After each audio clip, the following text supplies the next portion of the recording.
శంషాబాద్ కి అతి దగ్గరలో 22,000కే చదరపు గజం 22 ఎకరాల్లో మంచి ప్లాటెడ్ ప్రాజెక్ట్. ఈ నంబర్ కు కాల్ చేయండి. వెల్కమ్ బ్యాక్ టు మనం టీవీ. నేను మీ పవన్ బెస్వాడ. ఓ 40 ఏళ్ల మహిళకు ఇన్స్టాగ్రామ్లో 25 ఏళ్ల యువకుడితో పరిచయం ఏర్పడింది. ఆ పరిచయం కాస్త ప్రేమగా మారి పెళ్లికి దారితీసింది. కొన్ని నెలల తర్వాత ఆంటీ టిఫిన్ భోజనం వేస్ట్ చేస్తున్నట్టు యువకుడు ఆమెను మందలించాడు. కట్ చేస్తే ఆమె ఆత్మహత్య చేసుకుంది. ఇది చూసిన యువకుడు భయపడి తాను విషం తాగి ఆత్మహత్యకు పాల్పడ్డాడు. పోలీసులు తెలిపిన వివరాల ప్రకారం విశాఖపట్నానికి చెందిన 40 ఏళ్ల పద్మ అనే వివాహిత ఉండేది. ఆమెకు మెడికల్ రిప్రజెంటేటివ్గా పనిచేసే ఒక కొడుకు, డిగ్రీ ఫైనల్ ఇయర్ చదువుతున్న ఒక కూతురు కూడా ఉన్నారు. ఇక కొన్ని రోజుల క్రితం పద్మకు ఇన్స్టాగ్రామ్లో శ్రీకాళహస్తికి చెందినటువంటి సురేష్ అనే యువకుడితో పరిచయం ఏర్పడింది.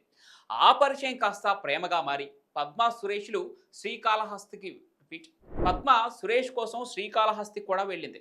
విషయం తెలుసుకున్న కుటుంబ సభ్యులు పోలీసులకు ఫిర్యాదు చేసి పద్మను తిరిగి ఇంటికి తీసుకొచ్చారు. కానీ 9 నెలల క్రితం మళ్లీ పారిపోయిన పద్మ సురేష్ను పెళ్లి కూడా చేసుకుంది. ఇద్దరు కైలాసగిరి కాలనీలో కాపురం పెట్టేశారు. పెళ్లైన దగ్గర నుండి ఇద్దరి మధ్యలో గొడవలు జరుగుతున్నాయట. అయితే మే 23వ తేదీన టిఫిన్ భోజనం వేస్ట్ చేస్తున్నామంటూ సురేష్ పద్మను మందలించాడు. దీంతో మనస్తాపానికి గురైన పద్మ ఉరేసుకొని ఆత్మహత్య చేసుకుంది. ఇక ఈ సంఘటన చూసినటువంటి సురేష్ భయపడి ఎవరికీ చెప్పకుండా అలానే ఇంట్లోనే ఉండిపోయాడు. చివరికి భయంతో పురుగుల మందు తాగి అపస్మారక స్థితిలోకి వెళ్ళాడు. ఇంట్లో నుండి దుర్వాసన రావడంతో చుట్టుపక్కల వారు పోలీసులకు సమాచారం అందించగా కొన ఊపిరితో ఉన్న సురేష్ను పోలీసులు ఆసుపత్రికి తరలించారు. చికిత్స పొందుతూ అతడు మరణించాడని